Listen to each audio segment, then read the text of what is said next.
subax wanaagsan daawadayaal war degdeg ah oo haatan inaga soo gaaray deegaano ka tirsan gobolka Jubbada Hoose ayaa waxa ay sheegayaan ciidanka Barjeex iyo kuwa xoogga dalka Soomaaliyeed inay howlgallo ballaaran ay ka sameeyeen deegaano iyo tuulooyin dhaca Baarsanguuni halkaas oo dagaal adag saaka kula galeen kooxaha qawaarjay al-shabaab nala daawada ciidamada oo howdka deegaanadaasi qoryaha darandooriga u dhaca nooca loo yaqaan Zuuga ku garaacaya fariisimadii argagixisadu ay ku lahayn halkaas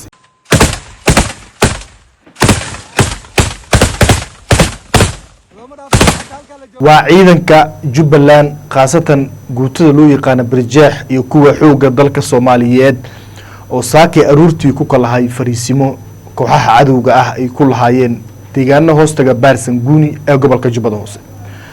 dagaalka oo bilowday 6dii subaxnimo ee saakay ayaa ilaa haatan waxa uu ka soconaya tuulooyin hoostaga deegaanka Baarsanguuni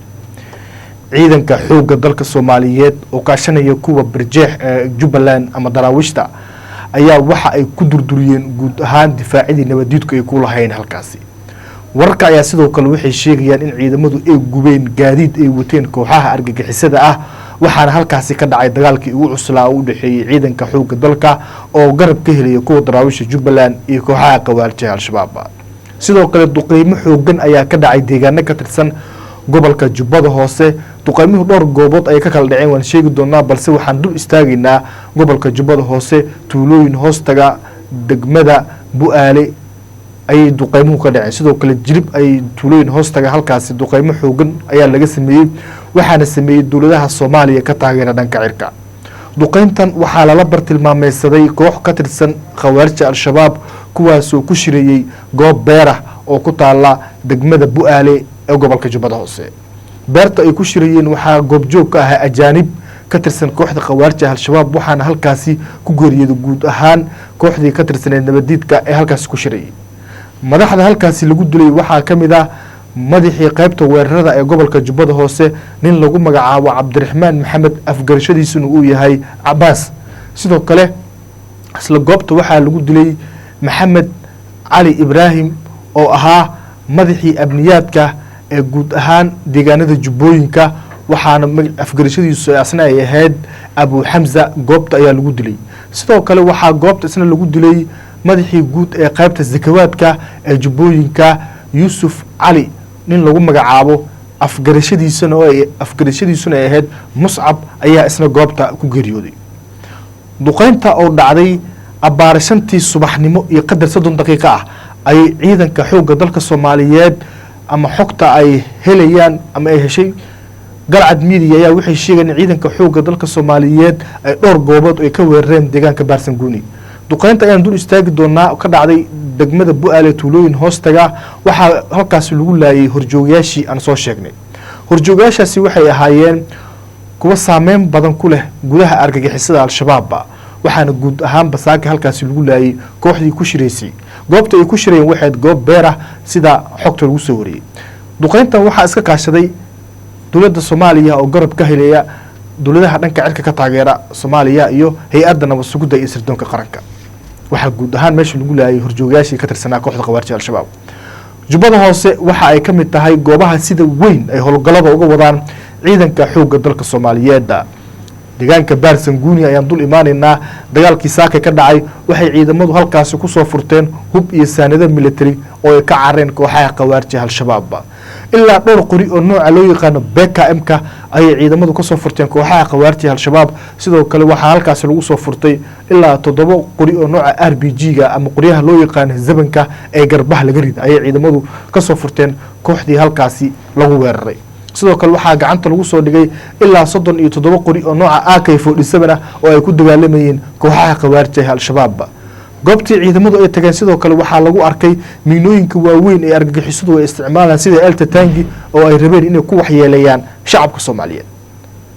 ciidanka xoogga dalka iyo kuwa Daraawisha Jubbaland ayaa saakay u daatay godadkii argagixisadu ay ku lahaayeen deegaano hoostaga Baarsanguuni dagaalku aad u cuslaa ilaa haatan soconaya ayaa waxay inoo xaqiijiyeen mid kamid dadka deegaanka oo xiriir la sameeyay inay haatan ay maqlayaan dhawaq rasaas culus iyo jugta qoryaha is dhaafsanayaan labada dhinac iyadoona ciidanka xoogga dalka Soomaaliyeed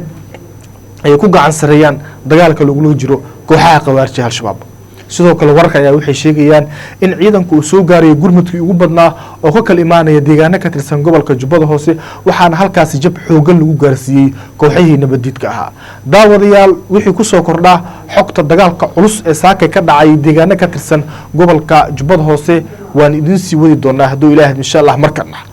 warka aynu ku helayno gobolka Shabeellaha Hoose saakay waxay sheegayaan in ciidanka xoogga dalka Soomaaliyeed ay howlgallo ballaaran ay ka sameeyeen deegaano ka tirsan gobolka Shabeellaha Hoose. intaysan howlgalladu ciidamadu sameeyeen waxaa la duqeeyay fariisimo kooxaha argagixisada ee al-shabaab ay ku lahaayeen tuulooyin hoostaga degmada Sablaale ee gobolka Shabeellaha Hoose. goobta la duqeeyay waxay ahayd goob lagu tababarayay kooxaha argagixisada ee al-shabaab, waxaana halkaasi lagu laayay ilaa 80 ka tirsan nabadiidka al-shabaab.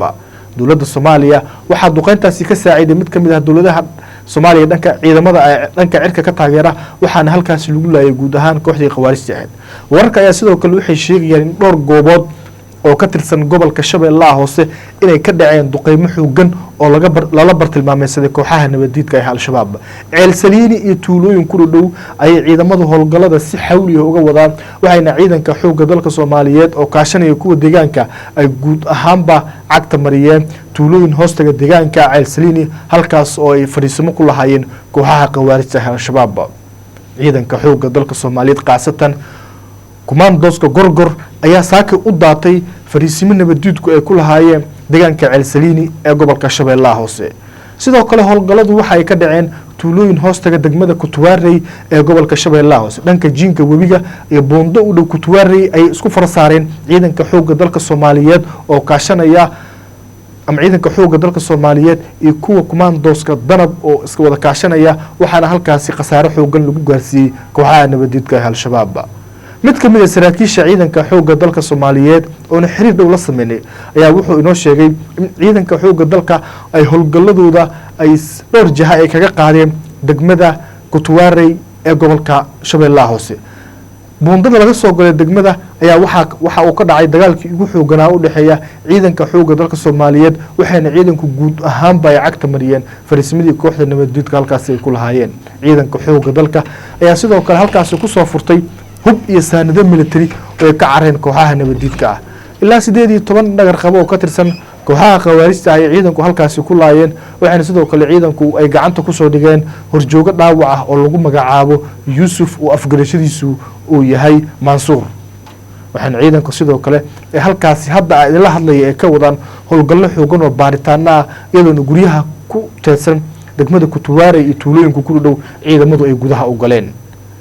guud ahaan gobolka Shabeellaha Hoose waxaa si xawli uga soconaya howlgallada ay wadaan ciidanka xoogga dalka Soomaaliyeed, waxayna ciidamadu ku guuleysteen in deegaano dhowr ah oo ka tirsan gobolka Shabeellaha Hoose ay ka xoreeyaan kooxaha khawaarijta al-shabaab. markana haddaynu aadno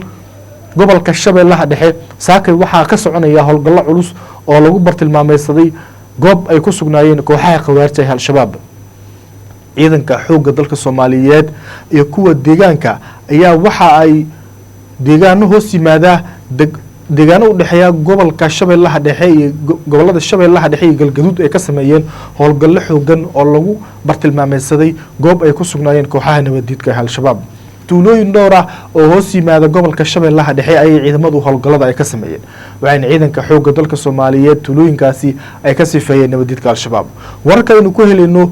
degmada masaajid Cali Guduud iyo deegaano ku dhow ayaa waxay sheegayaan ciidanka xoogga dalku ay saakay howlgallo ballaaran ku qaadeen, waxayna ciidanku halkaasi ay ku bartilmaameedsadeen koox ka tirsan khawaarijta al-shabaab kuwaas isku urursanaya deegaanadaasi. barta la weeraray waxaa sidoo kale ku sugnaa koox ajaanib ah oo ka tirsan nabadiidka al-shabaab, iyadoona ciidanku ay dagaal saacado qaatay halkaas ay la galeen. saacadaha soo socda ciidanka ayaa la filayaa inay gudaha u galaan deegaano iyo tuulooyin ay muddo dheer ka arrimi jireen kooxaha nabadiidka ee al-shabaab, iyadoo ciidamadu ay kaabiga ku hayaan degmada masaajid Cali Guduud ee gobolka Shabeellaha Dhexe. aadan yabaal ayaa kamid ah goobaha ciidanka sida xoogan ay howlgallada uga wadaan. wararka inaga soo gaaraya tuulooyin hoostiga degmada aadan yabaal ayaa waxay sheegayaan in ciidanka xoogga dalka Soomaaliyeed ay gudaha u galeen 22 difaac oo ay ku dhumaaleysan jireen nabadiidka al-shabaab.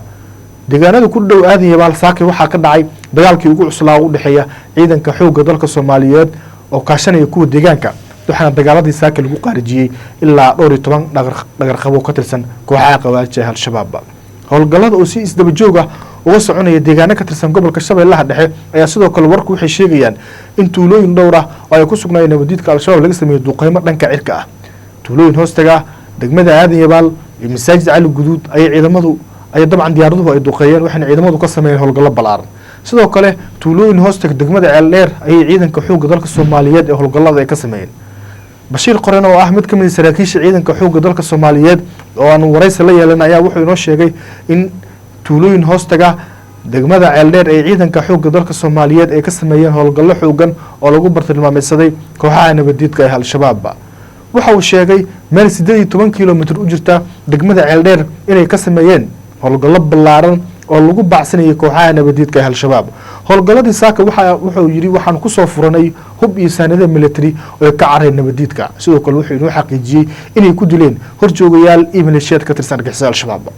daawadayaal wixii ku soo kordhaa howlgalladani ee wadaan ciidanka xoogga dalka Soomaaliyeed waxaad ka daawanaysaan channelkeena Galac TV hadday tahay markii ugu horeysay fadlan subscribe inoo saar waa mahadsantihiin